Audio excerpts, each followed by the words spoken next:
है घरमा खाएको भन्दा यो स्वादिलो नि धेरै मिठो नि यस्ता दिनमा डेली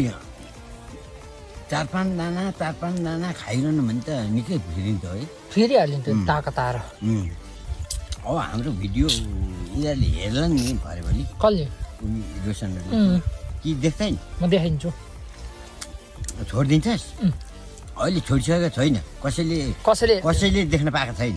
घरमा है घरमा खाएको भन्दा यो स्वादिलो नि धेरै मिठो नि यस्ता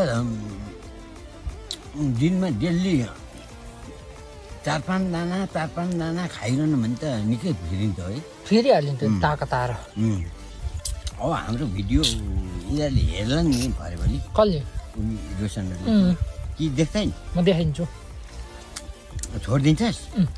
अहिले छोडिसकेको छैन कसैले है घरमा खाएको भन्दा यो स्वादिलो नि धेरै मिठो नि यस्ता दिनमा डेली 4-5 दाना खाइरहनु भने त निकै फेरिन्छ है फेरि हालिन्छ ताकत आएर अब हाम्रो भिडियो यिनीहरूले हेर्ला नि भरे भने कसले उनी रोशनहरूले कि देख्दैन म देखाइदिन्छु